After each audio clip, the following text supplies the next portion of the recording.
अब स्टार्ट करते हैं क्वेश्चन नंबर 6। यदि बिंदु 1, 2, 4 y x6 और 3, 5 इसी क्रम में लेने पर एक समांतर चतुर्भुज के शीर्ष हो तो x और y ज्ञात कीजिए। तो स्टूडेंट्स क्या करते हैं, सबसे पहले एक समांतर चतुर्भुज बनाते हैं।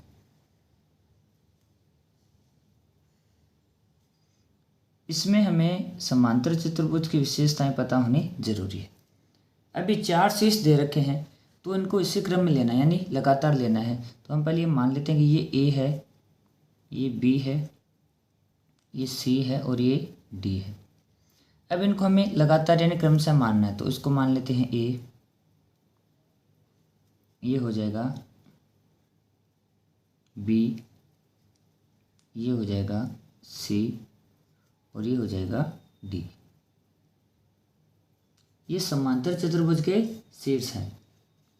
और इसमें देखो, समांतर चतुर्भुज में आमने सामने की भुजाएं बराबर होती है और विकर्ण है ना, वो क्या करते हैं, परस्पर समद्विभाजित करते हैं। तो हम क्या करेंगे, इसको दोनों विकर्ण बनाएंगे।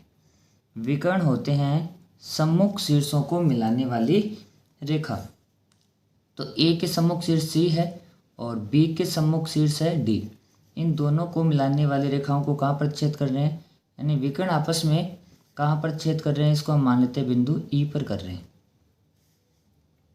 यानी ये इसके बराबर हो जाएगा और ये इसके बराबर हो जाएगा। समांतर चतुर्भुज के विकर्ण क्या करते हैं, परस्पर समद्विभाजित करते हैं। तो जो बिंदु E है वह AC का भी मध्य बिंदु है, यानी ये दोनों बराबर होने का मतलब हो गया ये E AC का मध्य बिंदु है। इसी प्रकार BD को भी 2 बराबर भागों में बांट रहा है, कौन सा बिंदु, E। तो हम कह सकते हैं कि B और D का मध्य बिंदु क्या है, E है। यानी AC और BD के लिए, दोनों के लिए मध्य बिंदु कौन होगा, E होगा। तो हम क्या करेंगे, प्रथम स्थिति में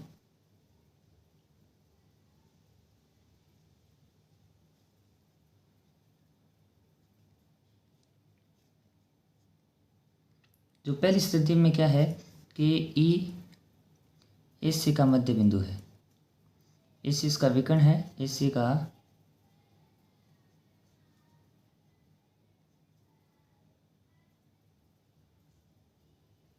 मध्य बिंदु है।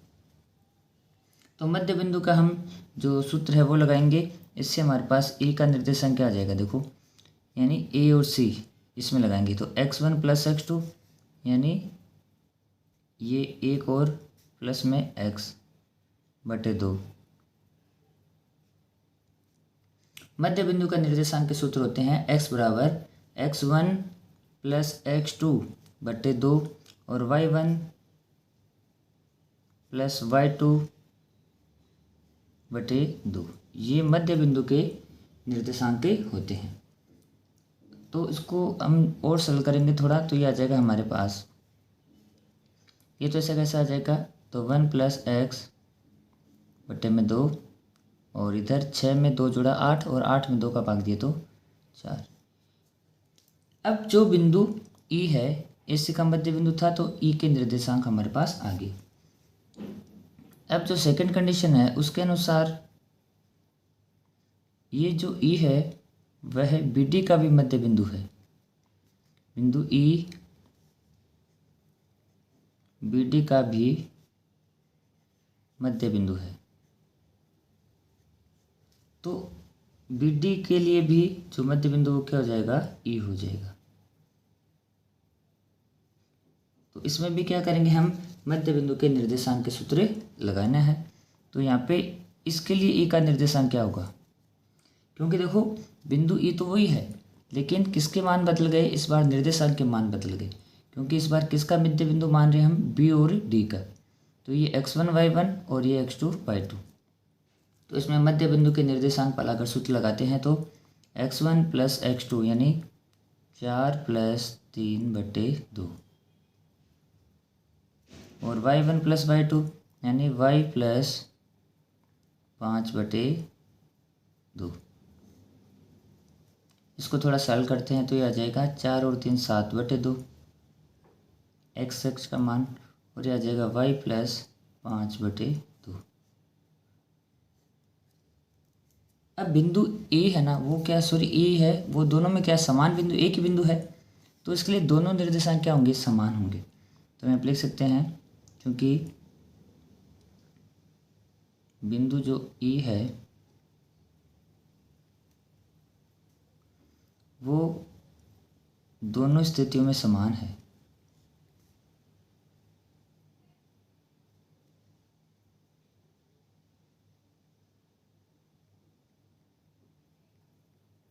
समान का मतलब ये बिंदु एक ही है, तो इसके निर्देशांक अलग अलग फॉर्म में आए हुए हैं, लेकिन है क्या वास्तव में ये बिंदु एक ही है। एक होने का मतलब क्या हो गया कि इसका x का निर्देशांक इसके बराबर होगा, इस x के, और इसका y वाला निर्देशांक इस y वाले के क्या होगा, बराबर होगा।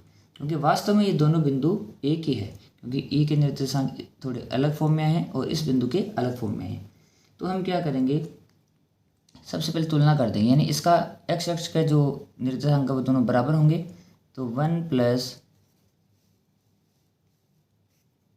x/2, इस बिंदु का x निर्देशांक इसके बराबर होगा, इस x अक्ष के बराबर।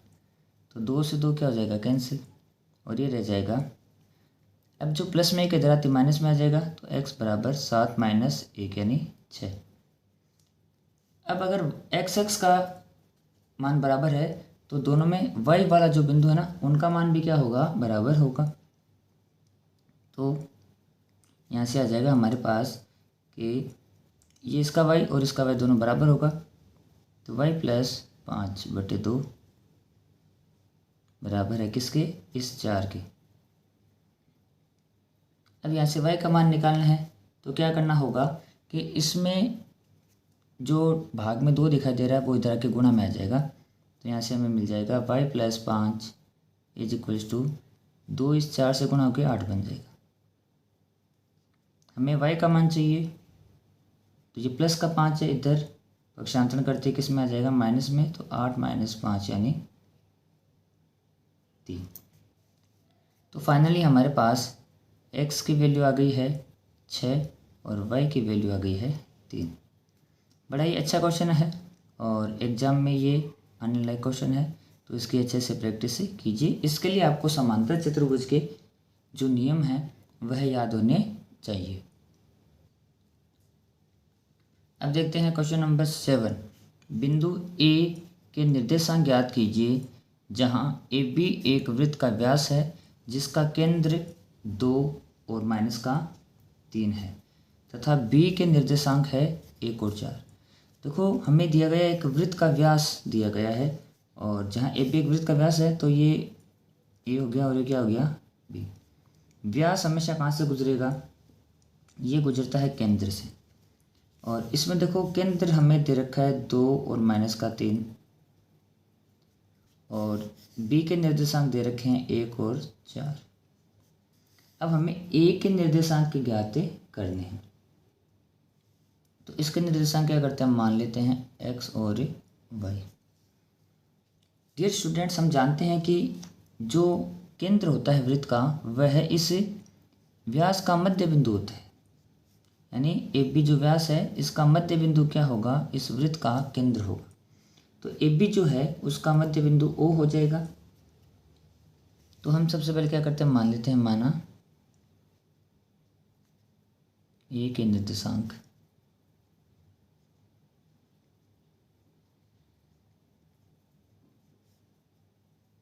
XY है, और यहाँ पर जो O है वह AB का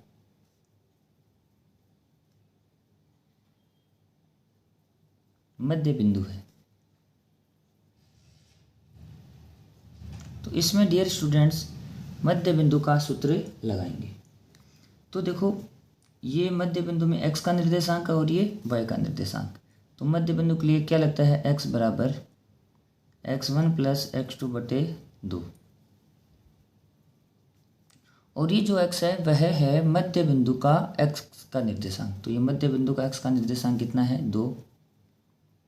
और ये x1 और ये x2 यानी x प्लस 1/2। अभी 2 इधर आ जाएगा और किससे गुणा हो जाएगा, 2 से, तो क्या बन जाएगा x प्लस 1 और 2 को 2 से गुणा किया तो 4। अब x का मान चाहिए तो प्लस का इधर एक पक्षांतरण करते क्या हो जाएगा, माइनस का 1, तो 4 - 1 यानी 3 आ जाएगा।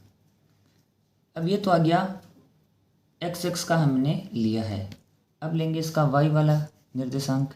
तो y बराबर क्या होता है, ये मध्य बिंदु का सूत्र हम लगा रहे हैं इसमें, y1 + y2 बट्टे में 2। तो y1 का मान कितना है, y प्लस y2 कितना है 4 और बट्टे में क्या आ जाएगा 2। बस एक बात ध्यान रखना है, यहाँ पे इस y का मान रखा हुआ है, यानी मध्य बिंदु का जो y वाला निर्देशांक है ना, उसका मान कितना दिया हुआ है हमें, -3, तो हम यहाँ पे रख देंगे -3 इस y की जगह। ये तो हो गई y1 और ये y2 और ये हो गया y। अब ये देखो जो भाग में है 2 इधर के गुणा में आ जाएगा और -3 से गुणा के बन जाएगा -6 और y + 4। इसको हम ऐसे भी लिख सकते हैं कि y + 4 बराबर -6। अब ये जो माइनस का है, सॉरी ये प्लस का 4 है, पक्षांतरण करते ही इधर आएगा तो ये भी किसका बन जाएगा, -6 पहले से है, प्लस का 4 इधर आते ये भी बन जाएगा -4 और यहाँ से y की वैल्यू आ गई -10।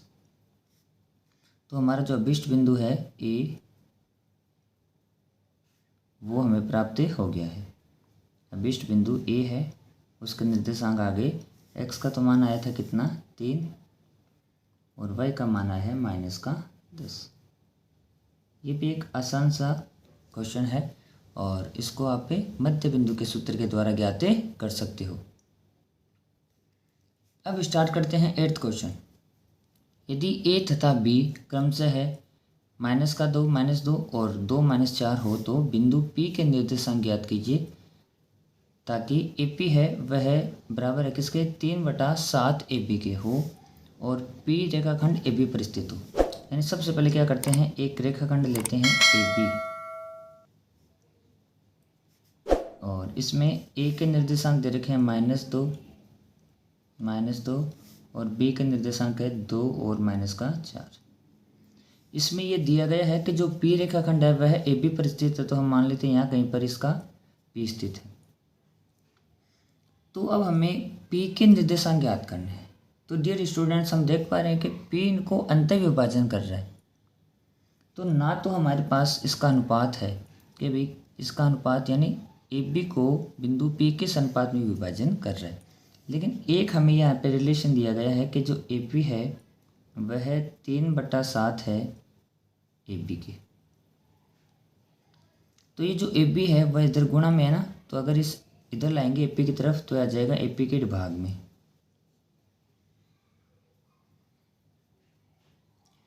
3/7 AB है, ये इधर आके कहाँ जाएगा भाग में और आ जाएगा 3/7। मतलब अगर पूरा AB 7 है, यानी ये AB अगर 7 है और AP कितना है 3, तो BP आ जाएगा हमारे पास, तो ये BP आ जाएगा, यानी पूरी लाइन जो रेखाखंड है वो कितना है AB। ये AB यहाँ से यहाँ तक दे रखा है हमें, इसमें से अगर AP घटा देंगे, यानी इस AP में से AB में से अगर AP घटा देंगे तो क्या बचाएगा, BP बचेगा। तो इसमें से हम घटा देंगे AP, क्योंकि ये हमें दे रखा है AB का मान है 7 माइनस AP का मान है 3, तो 7 में से 3 गया कितना बच गया 4, यानी AP तो है 3 और ये जो अपना BP आ गया 4। तो अब हमारे पास ये आ गया है कि बिंदु P AB को है 3:4 में विभाजित कर रहा है। ये एक बढ़िया ही क्वेश्चन है।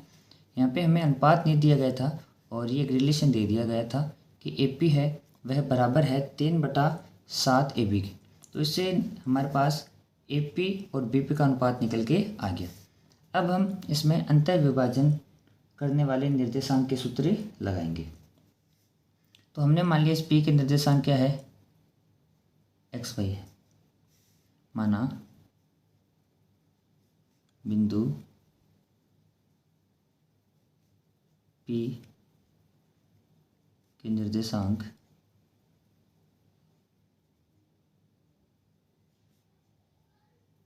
एक्स वाई है,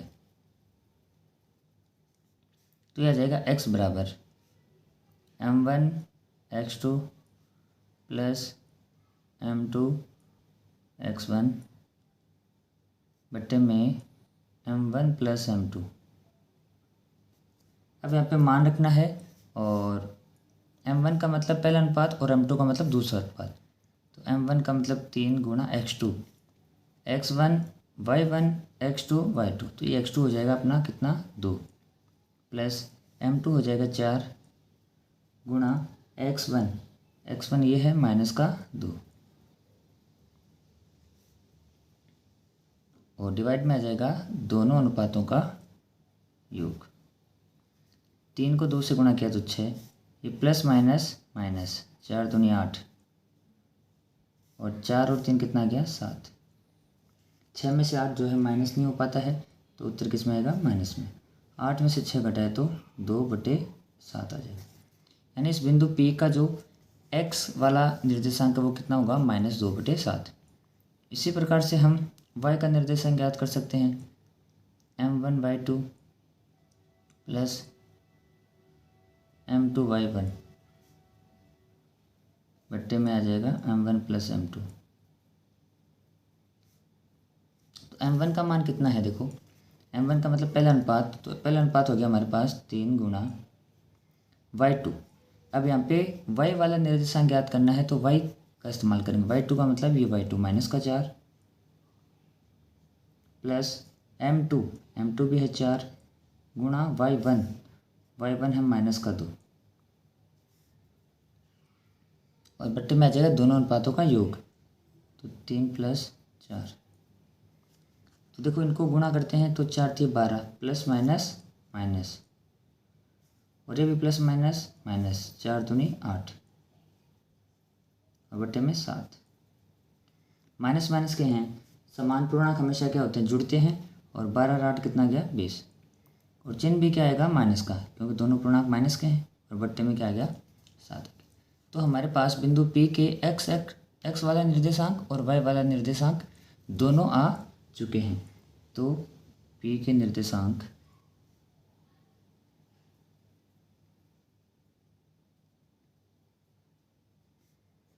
ये हो जाएंगे हमारे पास -2/7 और -20/7। ये अपना आंसर हो जाएगा। बड़ा ये भी एक अच्छा क्वेश्चन है। अब स्टार्ट करते हैं क्वेश्चन नंबर 9। बिंदुओं A और B को जोड़ने वाले रेखाखंड AB को 4 बराबर भागों में विभाजित करने वाले बिंदु के निर्देशांक ज्ञात कीजिए। तो सबसे पहले क्या करते हैं, एक रेखाखंड बना लेते हैं A और B। जी स्टूडेंट, इसको 4 बराबर भागों में बांटना है, तो इसको 4 बराबर भागों में बांटने के लिए पहले क्या करेंगे, इसके 2 टुकड़े कर देंगे, यानी इसको 2 बराबर भागों में बांटेंगे। ये मान लो यहाँ से हमने इसको 2 बराबर भागों में बांट दिया, तो एक भाग तो हो गया AC और एक हो गया PC। AB रेखाखंड को हमने 2 बराबर भागों में विभाजित कर दिया। अब इसके 4 टुकड़े करने बराबर बराबर, तो हम क्या करेंगे, इसके भी 2 टुकड़े कर देंगे यहाँ से, और इसके भी 2 टुकड़े कर देंगे। तो हमारे पास क्या हो जाएंगे, इस AB के 4 बराबर भाग हो जाएंगे। तो AB को 4 बराबर भागों में कितने बिंदु बांटेंगे, 1 2 3। तो ये हो गया मान लो C, ये मान लो हो गया D, और ये हो गया अपना E। तो मान लेते कि माना अभीष्ट बिंदु कौन कौन से हैं जो इसको 4 बराबर भागों में बांटेंगे, वो हो जाएंगे अपने, एक तो D, एक हो जाएगा ये C, और एक हो जाएगा E है। यहाँ पर A का निर्देशांक दे रखा है -2 और 2, और B का निर्देशांक दे रखा है 2 और 8। अब ये जो C है वह किसका मध्य बिंदु है, AB का। यहाँ लिखेंगे क्योंकि बिंदु C है वह AB का मध्य बिंदु है। ए बी का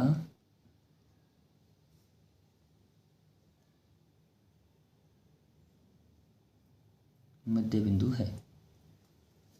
तो हमारे पास सी के निर्देशांक क्या आ जाएंगे, इसमें हम लगाएंगे मध्य बिंदु के निर्देशांक। तो x1 प्लस x2 यानी -2 प्लस 2 और बट्टे में 2, ये x वाला निर्देशांक। और y1 प्लस y2 यानी 2 प्लस 8 बट्टे 2। देखो 2 में से 2 गए तो 0, 0 बट्टे 2 का मतलब हो गया 0। फिर 8 प्लस 2 10, 10 में 2 का भाग दिया तो 5। तो ये अपने पास ये बिंदु आ गया है 0 और 5। ये बिंदु सी है, वह रेखाखंड ए बी का मध्य बिंदु है। अब क्या करेंगे, इस ए सी का भी मध्य बिंदु निकाल लेंगे और बी सी का भी मध्य बिंदु निकाल लेंगे। तो सबसे पहले ए सी का मध्य बिंदु निकालते हैं। तो बिंदु जो डी है वह ए सी का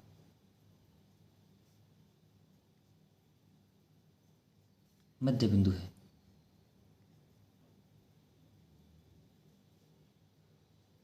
अब ए सी का मध्य बिंदु है, इसका मतलब क्या हुआ कि हमें ये दोनों निर्देशांक लेने पड़ेंगे मध्य बिंदु का निर्देशांक ज्ञात करने के लिए।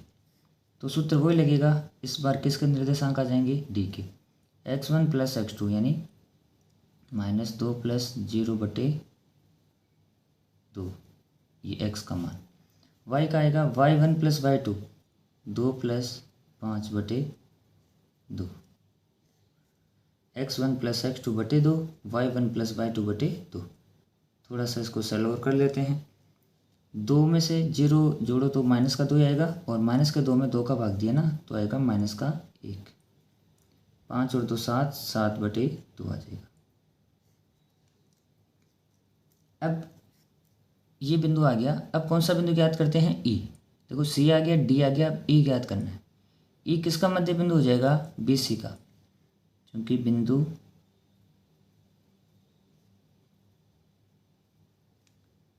ई बी सी का मध्य बिंदु है। यहाँ पर जो बिंदु अपना ये ई है वह बी सी का मध्य बिंदु है। तो यहाँ पे क्या करेंगे, फिर से मध्य बिंदु के निर्देशांक वाला सूत्र लगाना है, और इस बार किसका मान आएगा, बिंदु ई का मान आएगा। अब कौन से निर्देशांक लगाने हैं, बी और सी वाले, क्योंकि ये इन्हीं का मध्य बिंदु है। तो x1 प्लस x2 यानी 0 प्लस 2 बटे 2। फिर y1 प्लस y2 5 प्लस 8 बटे 2। थोड़ा इसको और सरल करते हैं तो ये आ जाएगा 0 में 2 जुड़ा तो 2, और 2 में 2 का भाग दिया तो 1, और 8 5 13, 13 बटे 2। इस प्रकार हमारे पास तीनों बिंदु आ चुके हैं, जो इसको 4 बराबर भागों में विभाजित करते हैं, बिंदु सी, बिंदु डी और बिंदु ई। और हमें इसमें उन बिंदुओं के निर्देशांक ज्ञात करने थे जो ए बी रेखाखंड को 4 बराबर भागों में विभाजित करता है।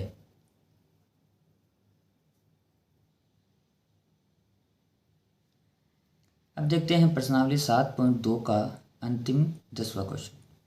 एक समचतुर्भुज का क्षेत्रफल ज्ञात कीजिए जिसके शीर्ष इसी क्रम में है, 3 0 4 5 -1 4 और -1 -2 और -1। तो सबसे पहले हमने क्या, एक समचतुर्भुज बना लिया, और इसका जो नाम हमने दे दिया ए बी सी और ये डी। इसको ए मान लेते हैं 3 0, इसको हम बी मान लेते हैं 4 5, ये बी हो गया, ये सी हो गया, और इसका निर्देशांक -1 और 4, और ये हो गया डी -2 और -1। ये एक समचतुर्भुज के शीर्ष है, और हमें ज्ञात करना है समचतुर्भुज का क्षेत्रफल। तो समचतुर्भुज का क्षेत्रफल क्या होता है,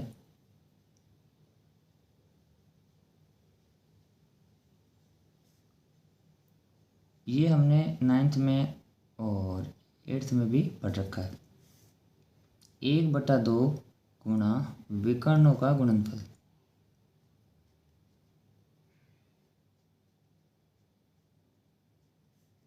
1/2 गुणा विकर्णों का गुणनफल, यानी दोनों विकर्णों को गुणा कर देंगे।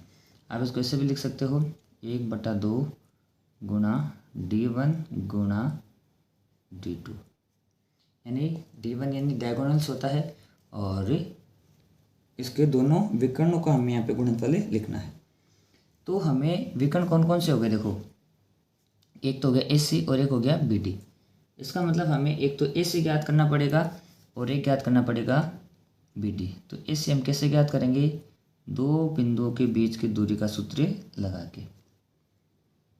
तो क्या आ जाएगा x2 - x1, तो -1 ये x2 - x1। AC दूरी ज्ञात करनी है तो ये दोनों निर्देशांक हम लेने वाले हैं, x2 - x1 का whole square plus y2 - y1 का होल स्क्वायर। तो ये आ जाएगा, तो माइनस माइनस के पूर्णांक है तो जुड़ेंगे और जुड़कर आंसर भी किस में आएगा, माइनस में। तो ये दोनों जुड़कर क्या बन जाएगा, -4, और -4 का स्क्वायर करते ही ये हमारे पास आ जाएगा, 4 का स्क्वायर कितना होता है 16, तो ये आ जाएगा +16, क्योंकि माइनस वाली संख्या का स्क्वायर करते हमेशा प्लस बन जाती है। ये 4 में से 0 घटाए तो 4 बचेगा और 4 का स्क्वायर इधर भी कितना आ जाएगा 16। अभी 2 बार आए हैं तो इसको हम ऐसे भी लिख सकते हैं 2 × 16, और 16 का जो वर्गमूल होता है वो होता है 4, तो 4 आ जाएगा बाहर और 2 रह जाएगा अंदर, और यह आ जाएगा मात्रक। मात्रक यानी जो भी इसकी इकाई होगी उस हिसाब से। अब एक विकर्ण तो आ गया, दूसरा विकर्ण हमें लेना है BD। तो इसमें भी सूत्र लगाना है x2 - x1, यानी -2 -4 whole square plus y2 - y1 इसका होल स्क्वायर। अब दोनों को क्या कर देंगे, सरल कर देंगे। यहाँ पे भी माइनस माइनस का है तो ऐड हो जाएंगे, और ऐड होने पे क्या बनेगा, प्लस का नहीं बनेगा, माइनस का बनेगा। ध्यान रखना, माइनस माइनस वाली संख्या जब कभी भी ऐड होती है तो माइनस में उत्तर आता है। तो -2 और -4, -6 बनेगा, और -6 का स्क्वायर करते बन जाएगा +36, क्योंकि माइनस का स्क्वायर क्या होता है, प्लस बन जाता है, और 6 का स्क्वायर 36 प्लस, ये भी माइनस माइनस के जुड़ेंगे और 5 से कितना हो जाएगा -6, और -6 का स्क्वायर करते बन जाएगा +36, और इसको हम लिख देंगे 2 × 36। और हम जानते हैं कि 36 का वर्गमूल कितना होता है 6, तो 6 तो बाहर आ गया और 2 रह गया अंडर रूट में। अब हमारे पास दोनों विकर्ण आ चुके हैं, तो हम क्या करेंगे, सूत्र में मान रख देंगे। तो समचतुर्भुज ABCD का क्षेत्रफल, सूत्र क्या होता है, 1/2 गुणा विकर्णों का गुणनफल। मतलब पहला विकर्ण गुणा दूसरा विकर्ण, तो पहला विकर्ण है 4√2 गुणा दूसरा विकर्ण है 6√2, तो ये हो जाएंगे, ये कट जाएगा 2 के पाड़े से, तो ये आ गया 2√2 और 6√2। 6 को 2 से गुणा कर देंगे तो आएगा 12 गुणा √2 से गुणा होके अंडर रूट हट जाएगा। कभी भी अंडर रूट वाली एक जैसी संख्या आपस में, दो संख्या आपस में गुणा होती है तो उनका अंडर रूट हट जाता है। मतलब √2 से गुणा होकर क्या बन जाएगा, 2 बन जाएगा, और इन 2 और 6 का गुणा करके हमने यहाँ पे लिख दिया। तो 12 दूनी कितना आ जाएगा, 24 वर्ग मात्रक। क्योंकि क्षेत्रफल है तो किस में आएगा, वर्ग में, और मात्रक इसका जो भी हो जाएगा वो यहाँ पे आ जाएगा। तो इस प्रकार